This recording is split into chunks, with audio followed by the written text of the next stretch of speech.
Whirlpool dishwasher, this is how to strip it down so that you can work on the components. First we have to take the wooden door off,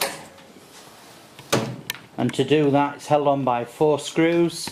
In this instance they're the 2nd and the 4th screw from the dishwasher. If the wooden door is fitted correctly, it will not fall off when you remove these 4 screws.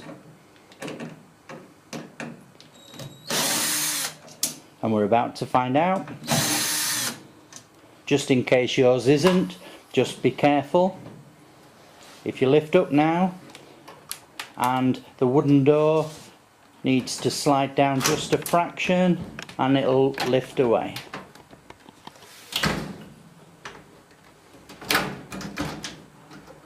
Just a wiggle and it's away. That's the wooden door removed.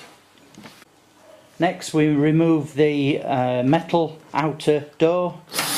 There's 4 more screws to remove, and it's the 1st and 3rd screws that will hold the outer door in place.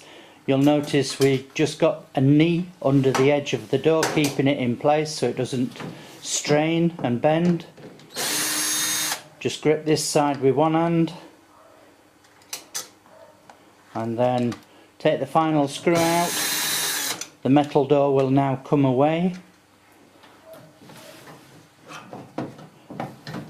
and the dishwasher door has become quite light.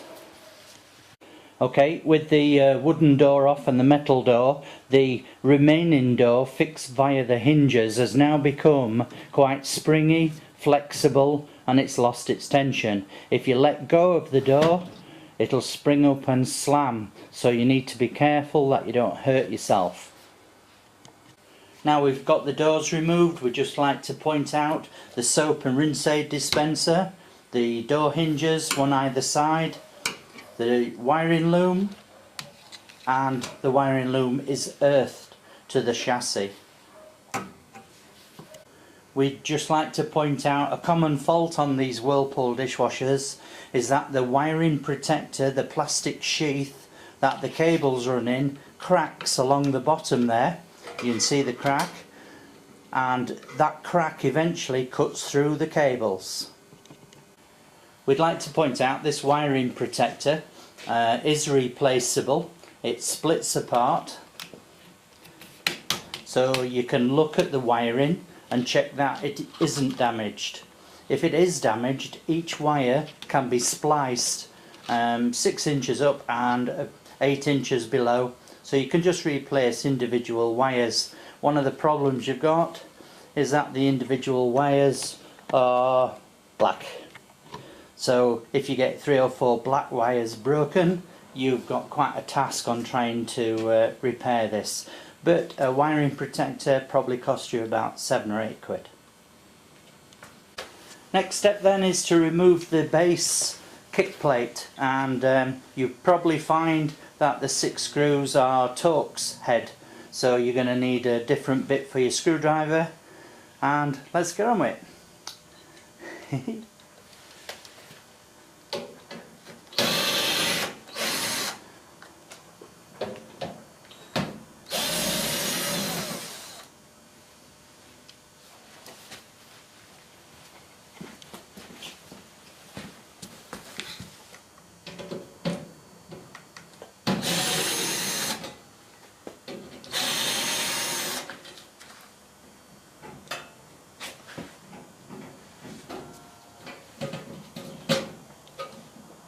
Okay, once you've got your screws out, just take some weight off the front and the front piece will just lift away.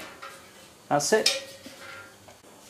Okay, to remove the side panels, a little handy tip here is the door now is so strong and springy, you need to hold it down while you undo some screws. Can of paint, most of you will have a can of paint in your garage, and that'll keep the door in place while you remove the front panel screws. To take the side panel off, there's a couple of screws at the back, low down.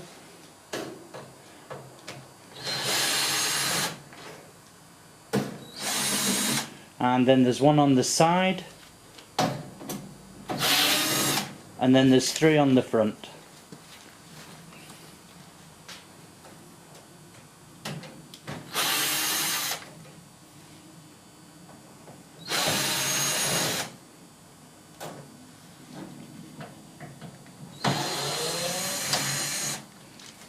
with all the screws removed. Bit of fiddly, but get hold of the panel, just ease it out of the plastic and it'll all come away. And that's one side panel undone and removed. That's one side panel off. Take the other side panel off just the same way. Okay, the next stage is to remove the base of the machine, but first we need to make sure there's no water left in the sump. So take the spray arm off, undo the filter, remove those, and if you've got water down in that sump, get a towel and stuff it in there and make sure you soak all that water up. And that's because we're about to lower the machine onto its left hand side and we don't want any water going into the system, so that's got to be completely dry. The reason we clean out that sump and make sure there's no water in it is on the left hand side we have this water filling chamber, and just at the bottom there, I'll just zoom in, we have a counter, and that is counting the incoming water.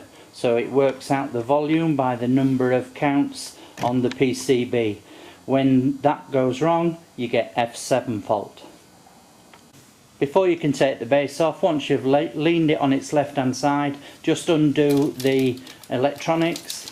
They don't all have this PCB there, so if it's not there, don't worry about it. To remove the base, it's just 2 screws, and undo those.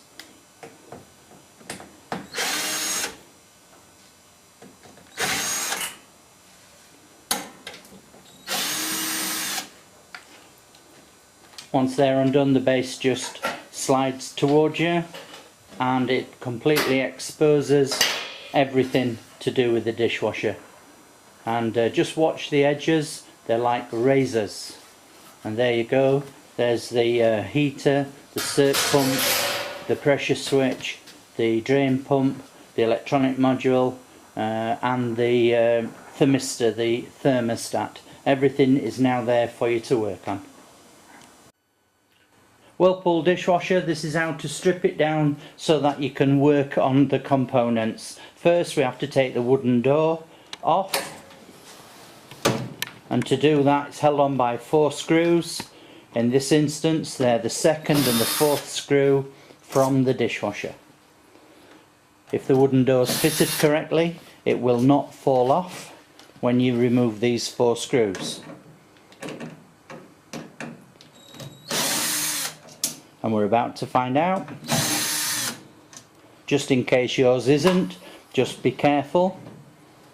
If you lift up now and the wooden door needs to slide down just a fraction,